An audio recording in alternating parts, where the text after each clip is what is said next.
What's up, everybody? Welcome back to another episode of the Newt News Podcast. As always, I'm Sandy. I'm joined with Andrew today. Unfortunately, Josh couldn't be here. He's got some other cool stuff going on, but we have a super special episode coming to you. We're joined by Lynn Worthy. He writes for the Post-Dispatch, and he just finished his first full season covering the Cardinals. We're super excited to have him on the show with us today, so everybody give him a warm welcome. Yeah, so before we dive into our offseason talk, which is going to be the meat of this episode, as always, we'd like to ask all of our first-time guests a couple of quick questions to get to know you a little better. So starting off, just with the Cardinals, who are some of your favorite players all time and currently? Well, I mean, I don't really have I wouldn't say I have any favorite players, especially not currently, because covering the team, that's one of those you can't really have favorites. All time probably is a little tricky too, just because there's a lot of them who are still involved with the organization. I could say there's a few that I've interacted with who aren't part of the organization now, but I've had like some good experiences with just like professionally before I came to cover the Cardinals. So like obviously there's a couple of people who know, like, Mike Matheny was obviously was a manager and a player with the Cardinals, but was with the Royals, which is where I was in Kansas City before I came here. And that role as the manager, I mean, I met with him basically every day during the season for his, he had 3 seasons, 2020, 2021, 2022. Reggie Sanders, who had played for multiple organizations but spent time with the Cardinals, was in the Royals. Trying to think what his role was. I think it was something like assistant for player development. So I used to see him a lot of spring training and talk space with him, different, on different things. And then Cal Eldred, who also played for multiple teams but pitched for the Cardinals and was working with the Cardinals, was the pitching coach for the Royals for the whole time that I was there under 2 different managers, including Ned Yost and Matheny. And he was always one that, he took a lot of heat because the Royals had struggles there, but was usually pretty good as far as just, getting information as far as what they were doing, why they were doing stuff, like what they were working on with certain players and trying to develop some of the pitches there. So all had, like I said, I had pretty good interactions with all of them. I think the only one still there now at this point is Reggie, as far as I know. But like I said, I wouldn't necessarily say I have any favorites, especially not out of the current group. So I understand growing up, you're not from the St. Louis area. So who were some of the teams and players that you rooted for in the past? So that's actually a little bit of an interesting thing. I grew up in Massachusetts, but I wasn't born in Massachusetts, and my family's from New Jersey. So I grew up in Massachusetts, but really was more following the Yankees and rooting for the Yankees. Were there any players on those Yankees teams who were like your favorite guy?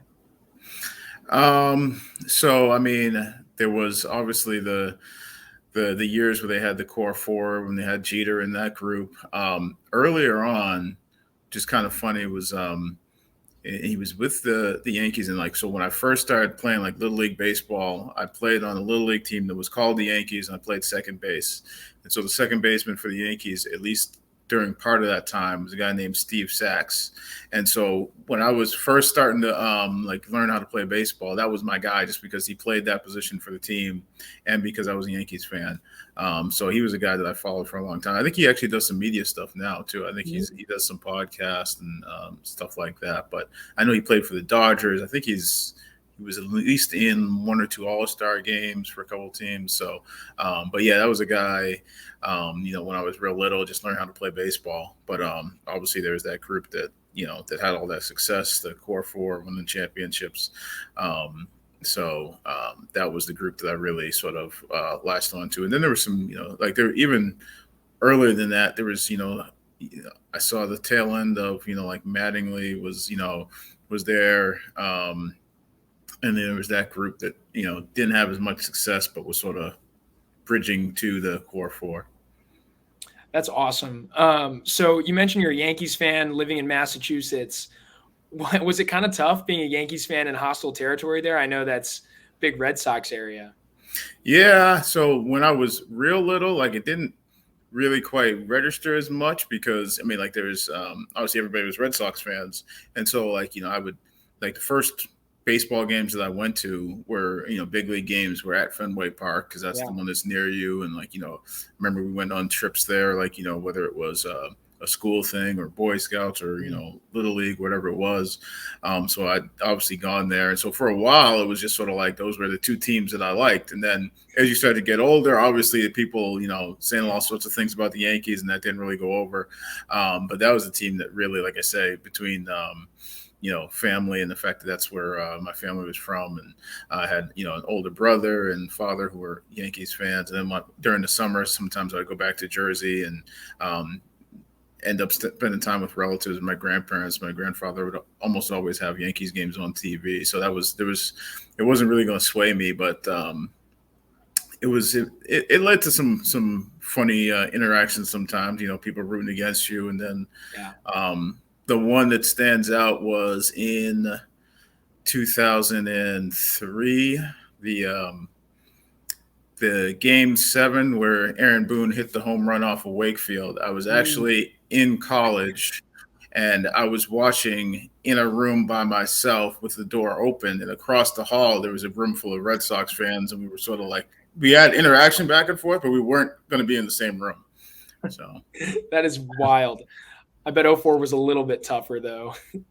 Yeah, well, that was I mean, I wasn't in school then. I was actually going into, I wasn't in college. I was doing grad school that year, and I did grad school in Boston. So I was going back and forth into Boston on like almost a daily basis on the train and stuff like that. And so the thing that I remember the most, I mean, aside from just, being not happy about the outcome, was just that in Boston, it seemed like, because those games started way late for whatever reason, and the Red Sox Yankees, I always used to say you pencil in like 4 hours and hope for a little bit less, before pitch clock and everything. It seemed like everybody was zombies going on like the train and the subway going into Boston, because those games were all getting over after midnight, and everybody was watching it to see if they were going to pull this off, and then going into the World Series too. So it seemed like there was a couple of weeks straight where everybody was like half like sleep or just like out of it, because they were all tuned into these games that were going into like 1 a.m. Wow. Yeah. So I think we wanted to ask a couple questions about how you first got into sports writing. What made you decide that was the path that you wanted to go down?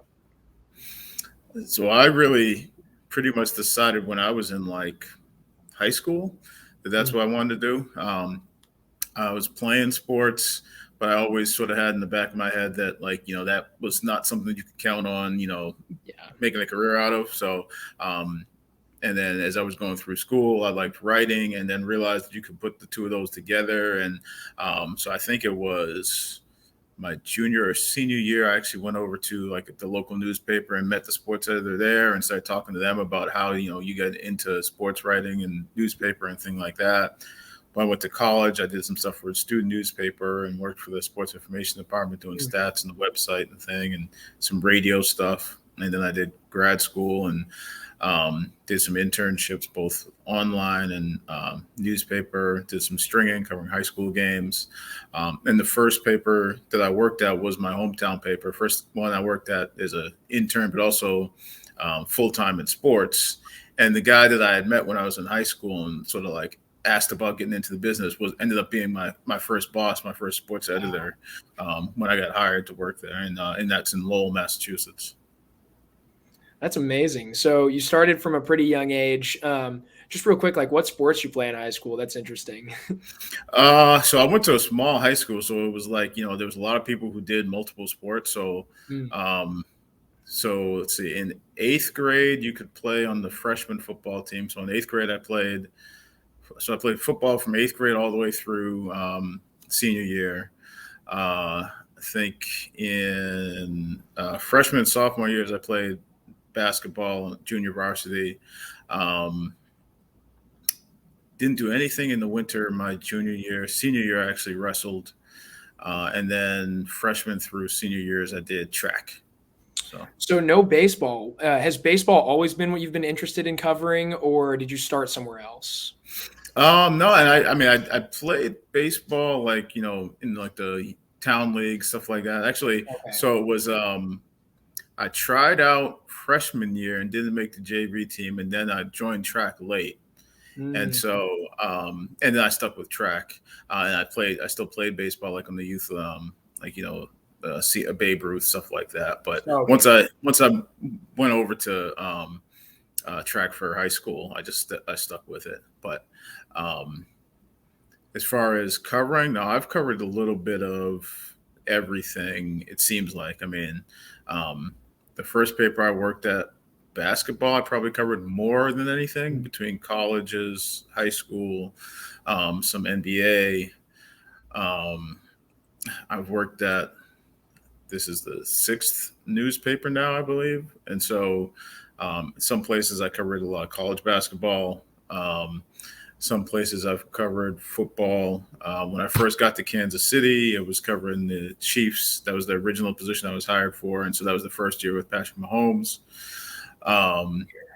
When I was out in Utah, covered the University of Utah. Obviously, there's Pac-12, or still are for a couple months, I guess. there still is a Pac-12 for a couple months. Yeah.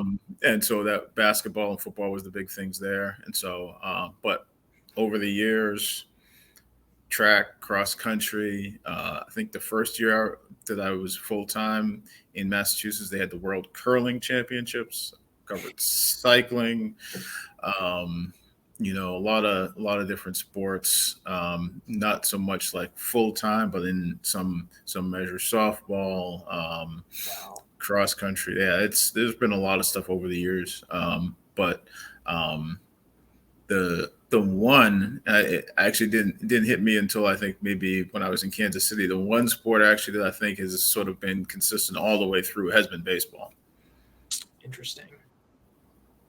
Yeah, that's awesome. Really cool journey. So I guess we wanted to change gears and move into some of our off-season discussions. Sandy, I know you wanted to go first with that. Yeah. So John Mozeliak's, he said the theme for this, coming bit reshaping of the roster is going to be pitching, pitching, pitching. We've heard that quote thrown around a lot. And I think anyone who watched the team this year knows, both the rotation and the bullpen need, if not complete overhaul, some changes.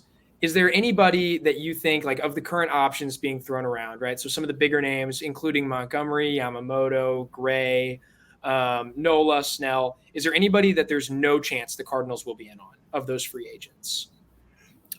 I don't think there's it'd be hard to say no chance. I mean, because I think if nothing else, you do your due diligence and you make you reach out to the representatives and see what the where they're at with things. So I don't think there's anybody they just ignore completely. I think it would be hard to say that there's no chance. I think to me, one of the things is going to be just whether or not they're able to get somebody sort of at least get I don't know if you get it done, but or sort of maybe get ahead of the market and get somebody sort of locked in fairly quickly, especially where they're looking to add multiple starters.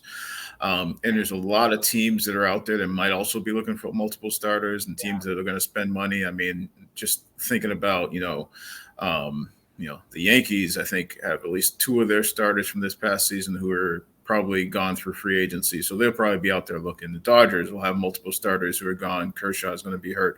So they'll be looking for pitching. The Orioles obviously have not spent much the last couple of years, but coming off a really good season and need pitching. That's one of the things that you would think they would be looking to add to that young core. So they potentially could be spending on pitching. And then there's other teams, whether I'm not entirely sure what the Mets are looking to do, but you figure they had obviously a wholesale change in the middle of the season when they had Verlander and Scherzer and those guys. And obviously those guys were gone by trade deadline. So they may also be out there looking to spend. And I think there's been reports that they've been interested in Yamamoto. So there's going to be a lot of teams out there looking for pitching. I mean, every team every year can say pitching is one of their priorities, and everybody's always looking for pitching. But so I think the longer things go, if you're out there looking for 3, it becomes tough. So whether or not that means somebody like, I don't know this for sure, but if it's somebody like Gray, if that's something they could sort of get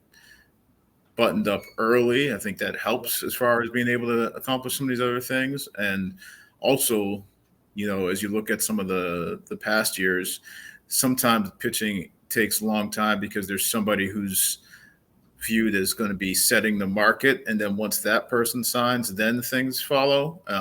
But sometimes it takes a while for that to happen. So I wouldn't say that they're out on anybody, but I think the pace of things will be interesting, especially if they're able to get something done early. Maybe bodes well for them potentially making multiple additions. Interesting. Yeah, so you mentioned they're not out on anybody. Sorry. If you watch the show long enough, you know who I tend to lean towards as a potential starting pitching option.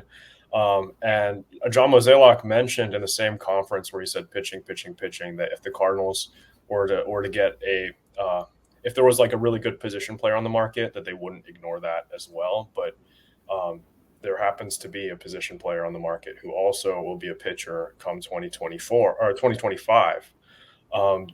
Do you think there's any chance at all? I know the Athletic put out a pretty low estimate of 10 years, $477, that the Cardinals will approach Shohei Ohtani and talk to him at all or express any interest in him, because they haven't. That's like the one starting pitcher they haven't really been linked to at all. That one is, I'm not sure on that one. Also, just because it seems to be one of those things where he's not going to pitch right away, and obviously they have to put a emphasis on pitching that's going to help them next season, and so he doesn't really fit into that mold. Obviously, he's a great player. One potential, depending on your how you feel, it might be the best player in baseball right now. So it's not like that's a guy that you just overlook altogether. But as far as helping their pitching staff, it's going to be a season or more before he's able to do that. So I'm not sure. And then also, I don't know what sort of, you hear all these things about, what he might sign. Like if he's looking to sign something that allows him to get back out into free agency after he's healthy and shows that he's able to pitch again. I don't know if that's something that you revisit then or not, but I think it's a little tough right now when their need is immediate with pitching, and he will not be able to do that immediately. Yeah, the Ohtani question is like an obligatory thing for Andrew. It's his favorite player of all time. But yeah, I mean, I'm kind of in the same boat as I think a lot of Cardinals fans who say we'd love to have him here, but I don't see like how the Cardinals match up on that. And I love what you said there, pointing out the fact that Ohtani won't pitch next year, because it's true. Like the Cardinals need someone that helps them now. They need 3 starters in 2024. And if they spend the majority of their available cash on, I mean, we'll get into payroll later, but if they spend probably the majority of what's available on Shohei Ohtani, like, we're talking about a team that's going to have a lot of trouble filling out those other 3 spots. Yeah, it's worth noting the Athletic projection. I did some number crunching with that. I believe he will make only $27 million next year, which is not that much considering he's how big a threat he is in the lineup. And I think I wrote an article that's coming out tomorrow on Redbird Rants about how that payroll situation could work out if the Cardinals get creative with trades. There's a way they make that work with a serviceable rotation next year, and then in 2025 you get an even better rotation by adding a top 10 pitcher in the league at the head of that rotation. So I think it's possible. I just wanted to maybe throw that out there and hope the Cardinals are at least give him a call, right?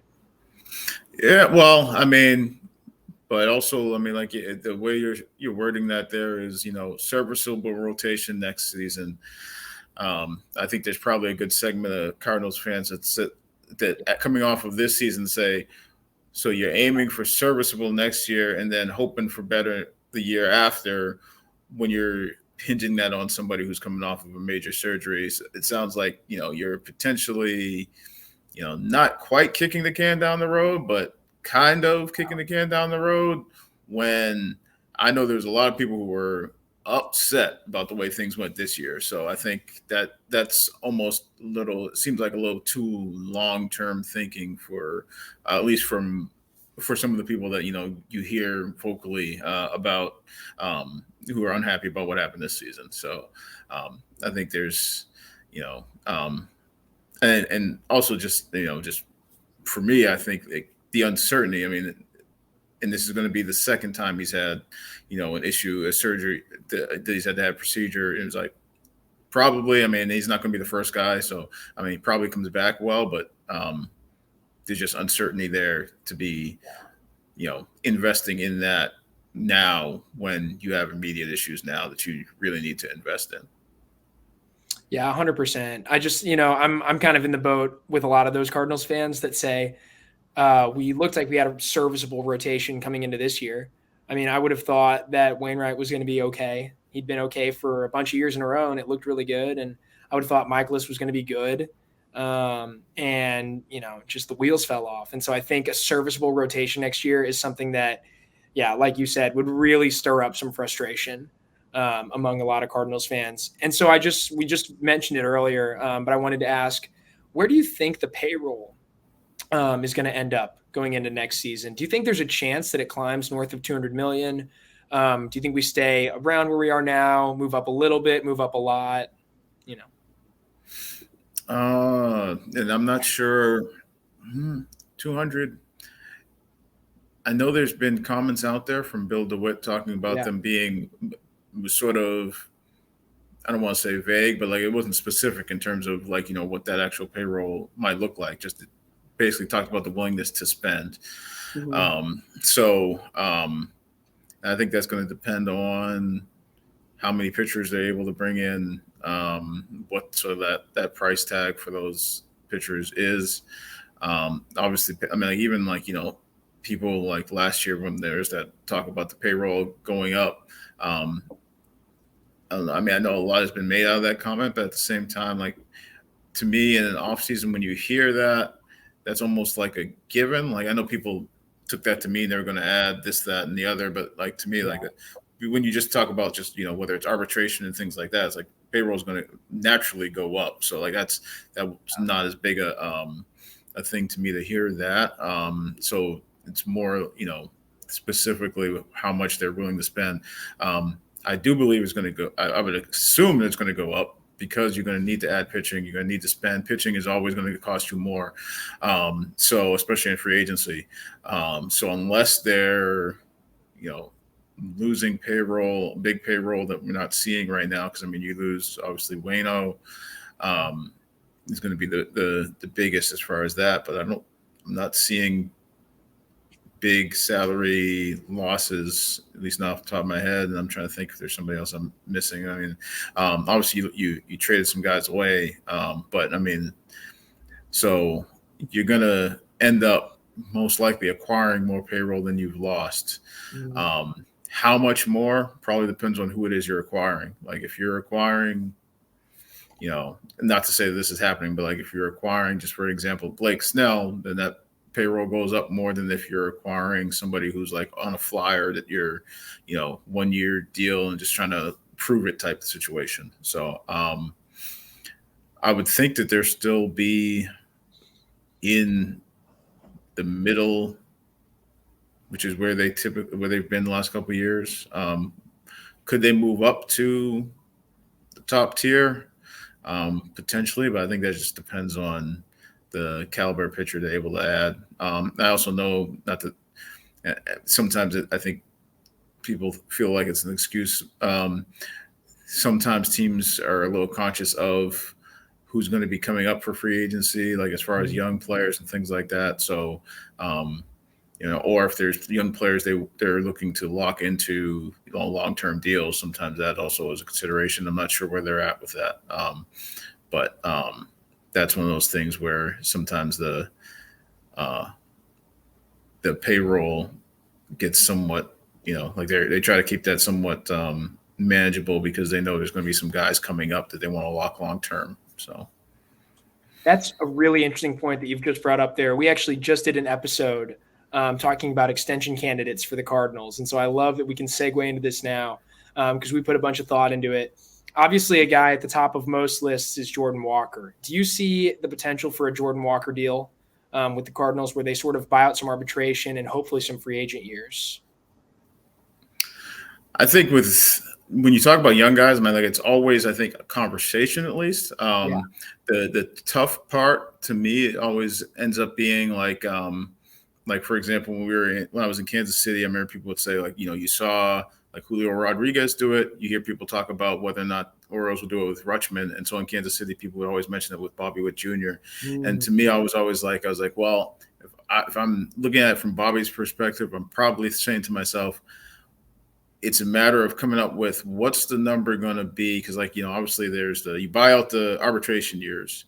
And so whatever they give you, like Julio Rodriguez's deal, I think I'm trying to remember if it was like $10 million per year for some of those years that, where he would have been making, he would have been an arbitration number, or it would have been, probably league minimum and then some arbitration years that they were buying out. And it's a matter of okay, but then that extends for however many years past that, 5-6 years past that. Yeah. What could you be making in those 5 seasons that you're going to be locked into 10, 12, 13, whatever that number is? Yeah. And if you're somebody like Julio or Bobby or Rutschman or something like that, or Jordan Walker, you say, okay, well, what do I think my production would be?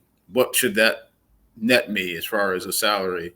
And, am I going to be making 10 for these 2, 3, 4 years when if this production should have been getting me 25, is it worth that to buy? Like, what's the number where it's worth that to buy out those first couple of years? And that's the part that's always a little interesting to me, is how you try and figure that out and what the guy's willing to do. If he's willing to say, okay, well, I'll take the whatever it is, league minimum or the arbitration numbers, just for the sake of being able to lock this in long term, or to also give myself some certainty so that if there's some sort of injury or maybe production lags, then I'm getting this. I know I'm getting this no matter what.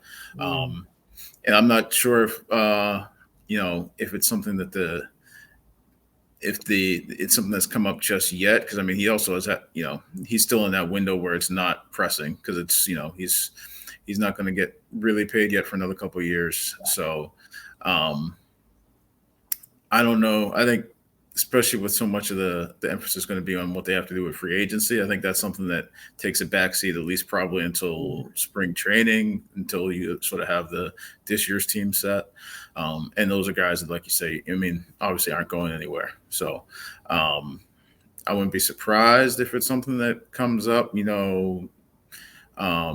down the line here. I'm just not sure, like 1 year in. I mean, we've seen it happen, but I don't know if 1 year in, where he sort of had some up and downs, if it's something that he'd be willing to do, or his representation be willing to do at this point. But, one of the things when you have in the organization is like you can always have those conversations. So, but I wouldn't expect that to be, and I could be wrong, but wouldn't expect it to be like a front burner thing just because they got so many things to address this offseason.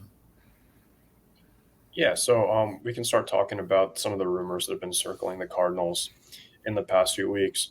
We'll get it out of the way real quick.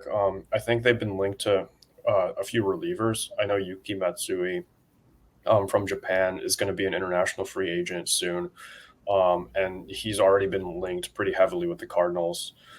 So do you think the Cardinals will be a little bit more aggressive at the start of this offseason and get some of those relievers out of the way before signing the starters, or like how do you think that process is going to go? I don't know if it's going to be a matter of them being like sort of saying, okay, we're going to get this done first, but I think that plays into like the with the starters, and if there's starters waiting for the pitching market to develop. I know that the bullpen's one of those things they definitely have to address. I think adding a guy like who can be a back end type of a guy, or at least high leverage type of a guy, is something that's going to be important for them. Whether that means, Matsui, whether that means, exploring, reuniting with Jordan Hicks. I think they've got to probably add a couple of guys in that mix, especially you saw what happened when Halsey went down this season. It's tough. It was, and Hicks, sort of moved into that role. And I think had they been in a different situation, you might have seen Hicks stay in that role and thrive in that role. But the fact that there was no certainty he was going to be there long term, meant they had to do something, deal him, and get something for him. But when you took Helsley out of the equation, then you sort of had the musical chairs. And I mean, I know early in the season that the bullpen was really rough in terms of like, it just seemed like there was all those games where you got to the 7th inning and then the game went downhill. There was that long stretch where they were among the leaders in blown saves. That slowed down later in the season. I think by the end of the season, really, it was like I think there was a bunch of teams that all had the same number of blown saves. So I think they really end up being like tied for like the 6th or 7th most. But there was this time when it was, basically 2nd or 3rd in Major League Baseball as far as number of blown saves. So that slowed down late. But I mean, it just sort of adds to the pressure that you have on your starting pitching staff too, where they just have to be able to pitch shutouts basically.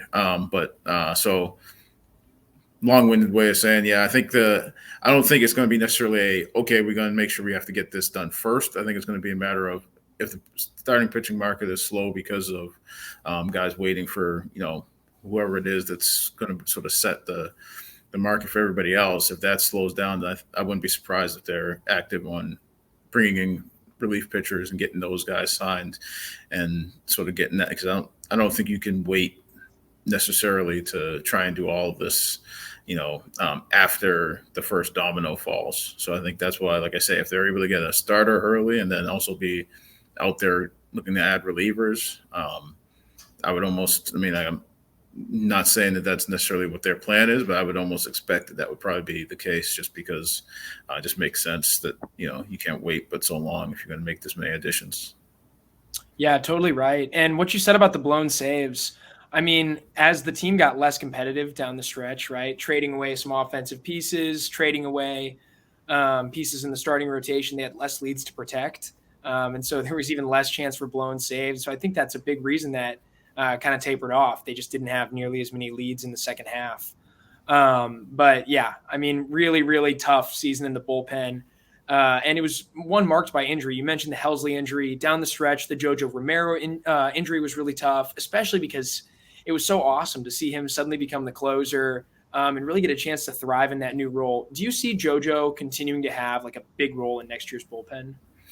Yeah, I think that's like I say, multiple high leverage guys. I mean, maybe there's a guy who ends up being your closer, your quote unquote closer, but I think ideally, if you have multiple people that you can pitch in high leverage situations, and that allows you to necessarily just sort of like say, okay, who matches up the best based on who's available on a given night, then I think that's the ideal. I mean, and if there's one who stands out, then yeah, okay, that's, then he becomes a closer. But again, even if like Helsley's a closer, then there's going to be certain nights he's not available. You still have to be able to close down those games. There's going to be, there's always going to be injury and things like that. So I mean, so if you're talking about like, if you say, okay, you have a guy like Helsley who's been an all-star who close games. Gio, when he's on, is obviously one of the more reliable closers. If you have JoJo in that mix, and then you're adding somebody else, whether that's, I'm trying to think how many games last year they actually had, and I don't know.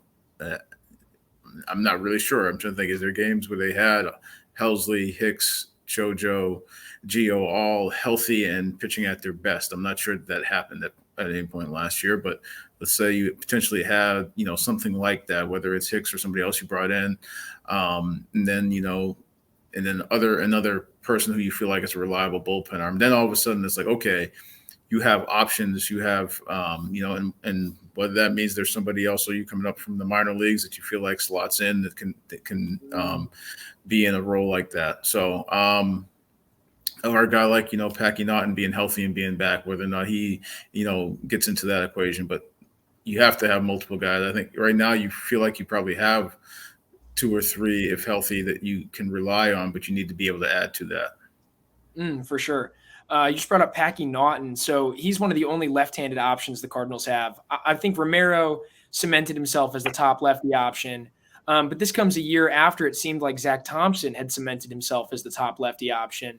So things have really been in flux in that part of the pen lately. It looks like Thompson's going to be in the rotation, or at least as like some kind of piggyback long man type of role.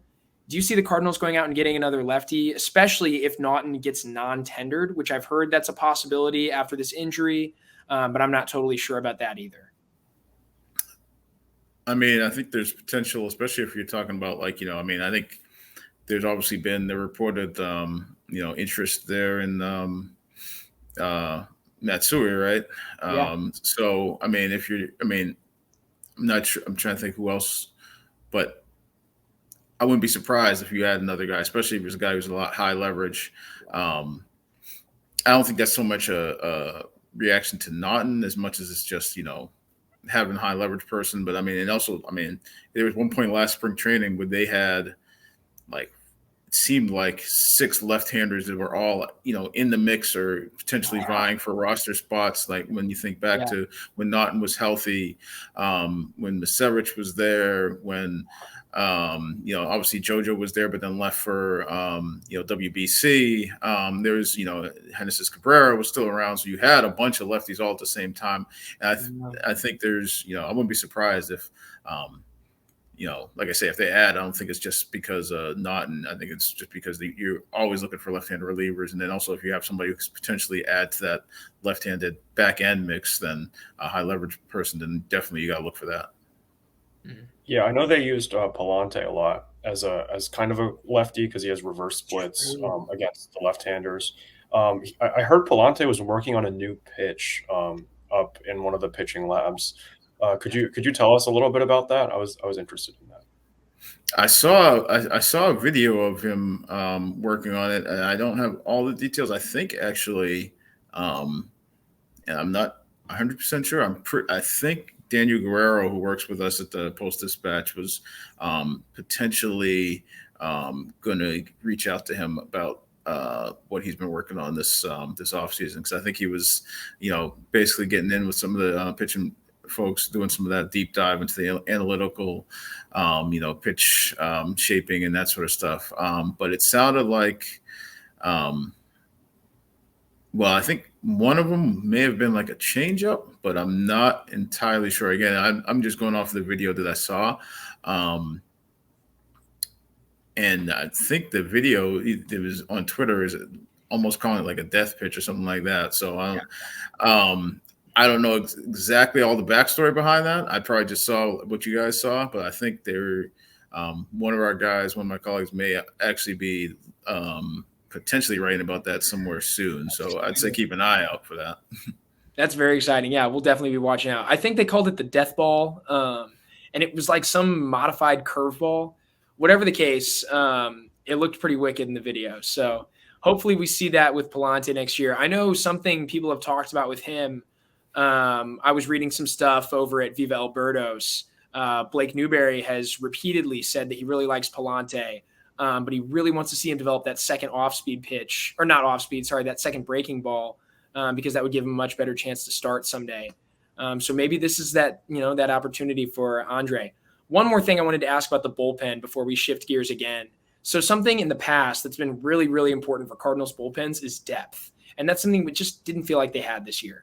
They didn't have the Cody Whitleys and the Jake Walshes and those guys that are on that Memphis shuttle coming up and down constantly. It kind of felt like we just had what we had this year. And that was about it. And then when we needed depth, we went out and signed veteran arms that nobody was really super interested in. Do you see them being able to kind of rectify that for the 2024 season? I think some of that may depend on if there are guys who have been, or at least right now are starters, and whether or not they may actually make that change to make them bullpen guys. Obviously, one of the guys that was somewhat in that role, like you mentioned earlier, Zach Thompson. Obviously, they're looking, at least at this point, looking more to be a starter. It was interesting at the end of the season, and we never really had the end of the season press conference to really talk and see where they stood with, you saw Liberatore get a little bit of that look at the end of the season. I don't know that was a long-term thing, but it sounded like it was maybe something they're looking at as potentially thinking about. So I'm not sure where they stand with that. But, especially as you add, through the trades, they added more pitching depth. These guys who they think might be starters. Some of those guys inevitably will not remain starters, but if there's some of those guys or some of the guys that were already previously there who were looked at as some of your depth, if those guys can be, when I say depth, I mean starting depth, if those guys can potentially transition to bullpen roles, then maybe that is where some of that comes from. So you're not necessarily, in July going out and looking for the Casey Lawrences and Tepera and the different sort of like cast of characters that they sort of brought in for the short term. So I think that's going to be, and obviously there's still free agency too, but I think what could probably have the biggest impact on that is whether or not there's some guys that they decide, okay, we're going to move them to bullpen and give some of those starting opportunities in the minors and to other guys who they feel like could potentially add to the or could be contending for or depth pieces for the rotation. Yeah, I just really hope there are more of those guys ready in the upper minors. Andre Granillo is a name that comes to mind this year, although he doesn't have a ton of experience at AAA. Maybe Matt Swanson, the guy acquired in the DeYoung trade with the Blue Jays. He looks really exciting, had a great finish with AA last year. I think the Freddie Pacheco move is something that hasn't gotten talked about enough last season. Like he was somebody I picked him to be like my Cardinals Rookie of the Year in the first half. And then obviously he was dealt to the Tigers, injured, missed the whole season. But stuff like that where the Cardinals just lost all that depth. So I really, really hope they have it this year. You made a great point about some of those guys they brought into the organization. I really hope it's the case this year because they're more fun to watch when there's, kind of a rotating group down there coming from Memphis to St. Louis all the time. There's also some guys probably, I don't want to completely overlook. There's some guys who you saw little bits of that obviously still had work to do. And individual improvements always, a big factor in that too. So, if guys are ready to take the next step, guys who you maybe saw, whether that's a Zuninga or Leahy or different guys who it's like, okay, you saw a little bit of them, clearly weren't quite ready this year, but if they're able to take that next step and be options going forward, that's another piece of that equation too. That's another great point. I don't think we gave those guys enough credit just because it was so tough, but it was a terrible environment to get tossed into this year. Like Kyle Leahy was coming in and pitching in games where he was just mop-up duty against offenses that had already scored 8 runs. Like that's just got to be kind of demoralizing, especially as like a first-time guy. So that's another great point. I want to switch back to the rotation for a second here and just ask about Sonny Gray.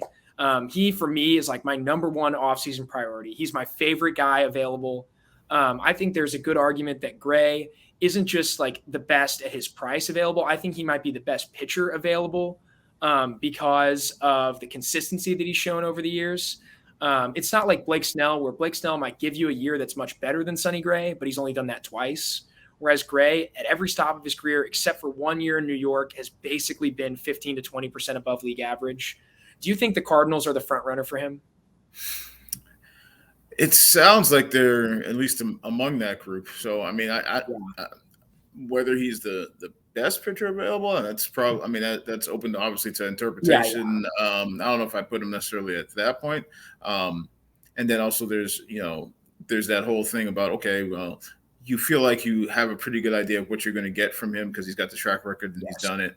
And of course, then the flip side of that is, somebody would argue like, well, you look at a guy, whether that's, like Snell or Montgomery, and you say, well, they've got a lot less workload than some of these other guys too. If you're looking at signing them for long term. But he just seems like a fit. He just, in a lot of ways for, whether it's, the market, just what the need for the Cardinals is. It seems like he's a guy who wouldn't necessarily, be trying to break the bank wherever he goes. So it just seems like a fit. But again, that's where all these different teams who are out there looking for pitching makes it, it adds an element of uncertainty because there's so many teams who are going to be out there looking at the same group of pitchers.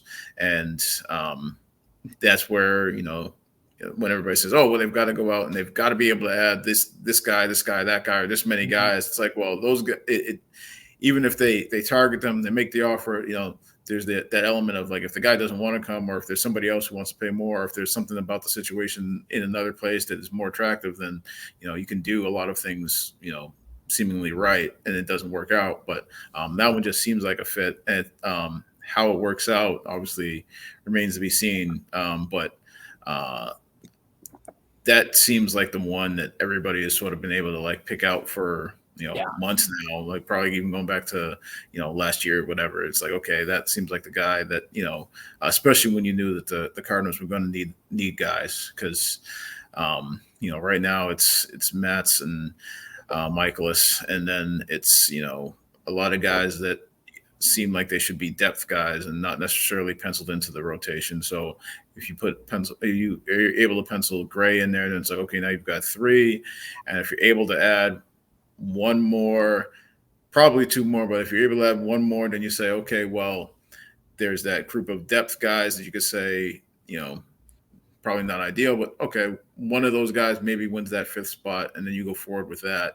You still feel better about that than having to go 2 or 3 of those guys, from that group of, Thompson, Hudson, Rom, that group there. Like if they're all maybe vying for 1 spot or all in AAA, then you're much better depth wise than if 2 or 3 of those guys have to be in your rotation.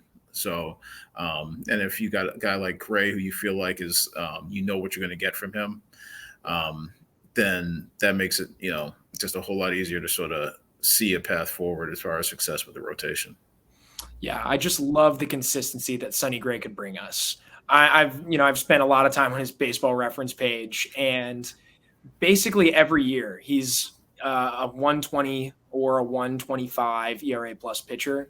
And like, that's a front of the rotation arm, especially for the Cardinals, who right now just don't have a ton of options. And having done that so many years in his career, I mean, it feels like a guy who like you said, what you're going to get.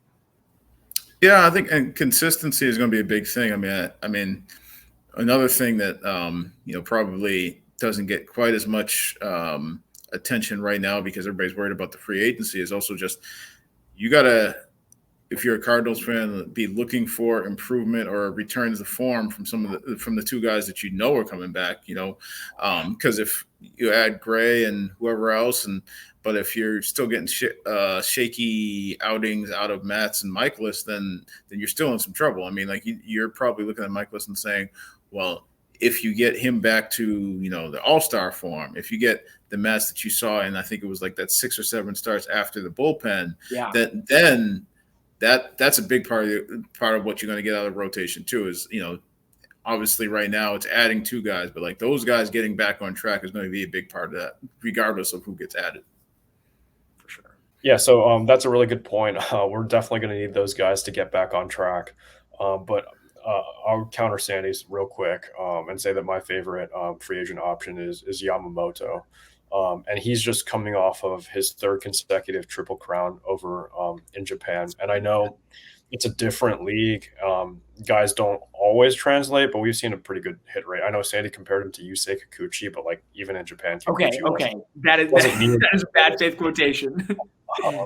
So anyway, the one thing I wonder about with him just is just where he's one of those smaller guys, which doesn't like mean that it's not going to work, or it's just with the smaller guy, you sometimes wonder about the durability. Going to be a different baseball, maybe a little bit of a different workload, and I think they list him like somewhere between 170, 175.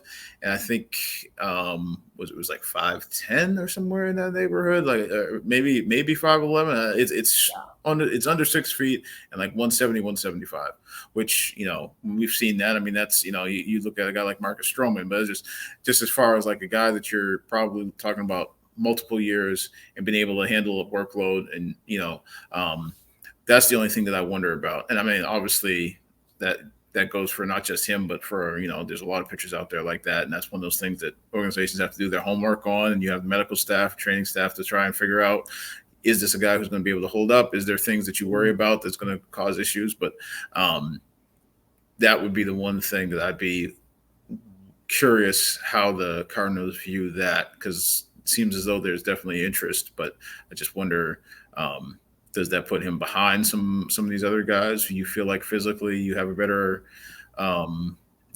model as far as like, okay, we know this guy, this size, this build probably stands up, probably, lasts or has a track record of durability, as opposed to guys like that where the smaller guys, not that they don't stand up, but I think it's just it's probably the numbers game. It's like more often those guys, not necessarily all of those guys, but more often the guys that size maybe have some issues as far as durability compared to guys of a different size. Yeah, I mean, with durability, Yamamoto in the Japan series game 6, he threw 138 pitches, so I thought that was pretty impressive. You're never going to see that out of a guy over here in America, especially not in today's work management sort of situation going on.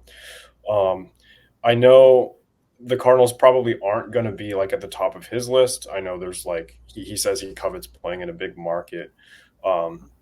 But do you think some of those connections? I know the Cardinals just hired, I think, someone who has a really close relationship with Oryx, with his team in Japan. Lars Nootbaar's been over there. So do you think St. Louis could be a preferable destination for him? Well, I mean, I think, at this point now, too, you're starting to see more players filter into Major League Baseball. So, I mean, like if I was sitting in New York, I'd probably be saying, well, we've got a connection, and you, like you said, with the market thing, then it's like, okay, well, maybe like, the Mets could say, well, we've got the connection that you need right here. We're in a big market. You've got an owner who's had a track record of being willing to spend lavishly. So That's true. I don't know if there's any connection that at least evident that I see that puts the Cardinals above, but I don't think it takes them out. I think it's just, there may be some stronger connections in other places. And if the market thing is a real issue, and then also just the price, if there's, teams that are willing to go above and beyond as far as spending, and again, that's why having so many teams who are going to be out there looking for so many starters, and some of the big markets being involved in that makes this a whole, an interesting thing. But I wouldn't say that they necessarily get counted out. But I don't know if I see anything that says, okay, this is an advantage that they have over anybody else. But or let's put it this way, I'd say like whatever advantage you might say that they have, I think there's some other teams that could point to something and say, well, we've got a similar advantage in that regard. Yeah, for sure. I mean, it's kind of crazy with Yamamoto because we've seen his value just increase so much over the last couple months. It felt like at some point in the middle of the season, all of a sudden there were a ton of eyes on him. And I can think of just since probably August, the figures I've seen thrown around with his name next to him have grown from like 130, 135 to 200 or even in excess of that. And I just really can't see the Cardinals handing $200 million to Yamamoto or really any starter out there. I think, like you mentioned earlier, Lynn, they have multiple spots to fill out. And so they're going to try to, ball on the budget here. We want to touch on Nola and Cease as well. That was some of the viewers really wanted to hear about those guys. Their names we've touched on pretty much every episode until now. But I guess, do you see a chance that the Cardinals could ink some kind of deal with Aaron Nola or make a play for Dylan Cease? It sounds like Nola is definitely a guy that they're going to be after. It's just obviously, again, a lot of teams being out there, but also so it seems like, Dave Dombrowski has been pretty vocal about just the idea that they aren't going to necessarily, let him walk away easily. I mean, considering how the impact that he's had in Philadelphia, the success Philadelphia has had in recent years, that Nola Wheeler combination. And you look at Dombrowski where he's been in the past, like he's spent and you can make the argument overspent for guys in, whether that was in Boston or Detroit to keep guys that, maybe into the years that people say is a little risky. Like he's done that in the past. So I think they're definitely going to go after Nola. It's just a matter of, how that process plays out, who else gets involved, what whether or not they reach a point where they can't necessarily, go past and other teams are still adding on to it. So that's going to be the the thing for me is like I think they're definitely going to be in on him. It's just a matter of what that bidding war looks like and who all is involved in that. But I mean, he's one of those guys that you add him and potentially you're talking about a guy who's front of your rotation right away, day one, based off his track record. A guy who seems like you could count on for a good number of innings too, which, last year that was one thing, is whether it was guys going to the bullpen or injuries or whatnot. Like you want to have guys, you can count on to be able to take the ball every fifth day. And that Nola seems like that type of a guy, which obviously has some value for a rotation that needs guys, proven guys with innings. And also the postseason factor too, where he's had success in the postseason. So that's definitely a guy. Cease, be interesting. It would be interesting to see how that. I'm not totally sure if that's or where he is on their in their eyes as far as a potential acquisition. But there's obviously he's had success in the past. I'm just not sure where he would be. I feel like, and this is just sort of like just a guess. I feel like he would be below some of these other guys that we're talking about, but I'm not sure exactly where he's at. Yeah, I think another guy that's been floated around in trades, obviously a long shot for the Cardinals, trading with a division rival, but Corbin Burns is like, if we can get our hands on Corbin Burns, we probably have to overpay significantly, but that's a guy that I would be really excited about. Yeah, that's one of those ones though that I feel like,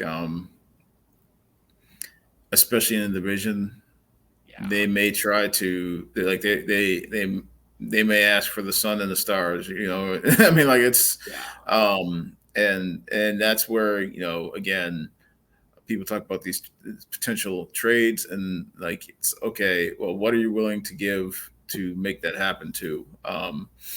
Because it's not going to be like sometimes you see people say, oh well, we'll give up this guy and that, like somebody that has been struggling or hasn't really made a big impact. It's like that's not going to get it. That's not how that usually works. That's not going to get it done.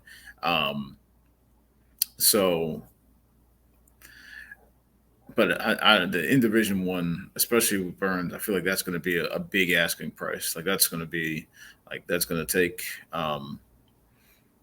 not just one player that you think might be part of your future, but maybe multiple. Like that's the type of thing that I feel like they'd probably be looking for to make that happen. And even some of these other trade scenarios that people float out there or people that potentially may be available for a trade. It's like, okay, well, that's where it comes down to like, okay, are you willing to part with for example, a Nolan Gorman, who's a left-handed bat who has 30 home run power, middle of the lineup type guy who plays a middle infield position.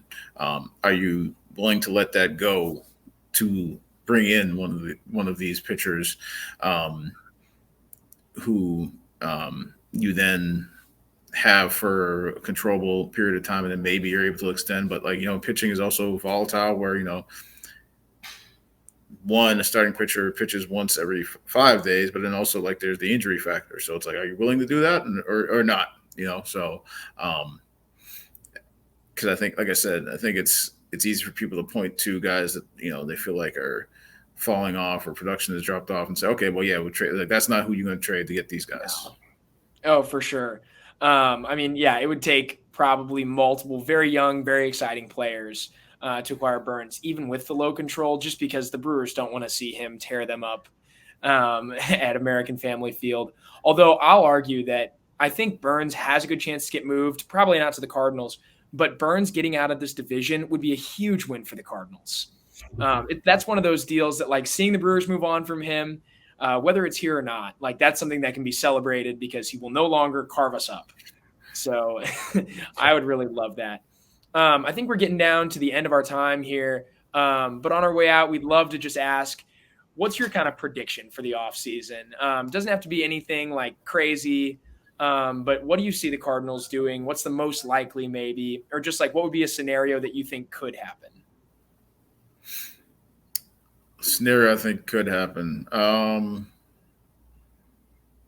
It's tough to say like specific, to try and like gauge specific guys, but like I feel like signing 2 free agents and then the third maybe more of a player who you're looking for a bounce back or a flyer on or something like that. Like that wouldn't surprise me if if you're able to get whether it's a Sonny Gray or somebody, you get that person signed early, get maybe another free agent as the market shapes out, and then that third one who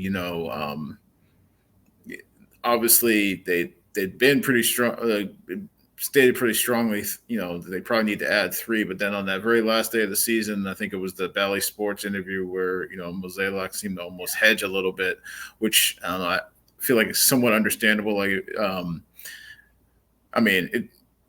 there's no doubt that they had said unequivocally 3 for weeks before that, but the hedge I think is understandable in that when you go into an offseason like that, trying to think that you're going to add 3 through free agency can be kind of a tall task, and if that's the expectation and going into it like anything less than 3 may reflect negatively, I can understand why there might be that little bit of a hedge, but they definitely had said 3.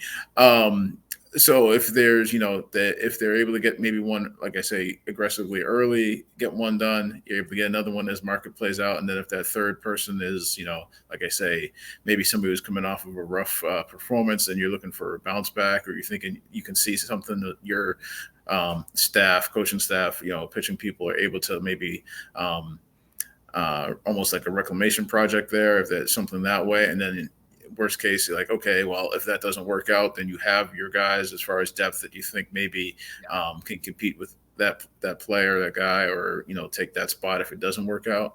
The trade, I think the trade is always there too. I'm just not sure.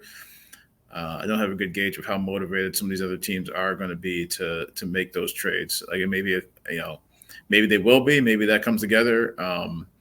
Maybe it's one of those things that the discussions start now, but it doesn't actually take place until down the line. You see that a lot of times where it's, the discussions start about a deal that never happens, or happens months down the line, or happens, the following off season.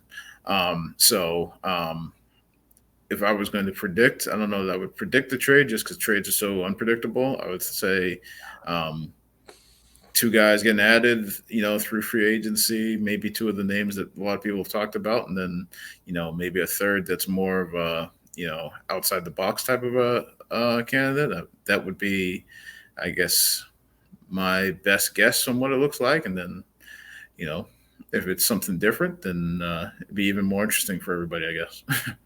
That sounds kind of a lot like one of the scenarios that I've thrown out there a little bit, which would be like getting Gray early, like Sonny Gray by Thanksgiving, which I've been praying for that. So that'd be awesome. But then kind of getting Aaron Nola in the middle of the offseason, and then maybe looking at like a Frankie Montas or something like that. I think he'll be really cheap. We know the ceiling's there.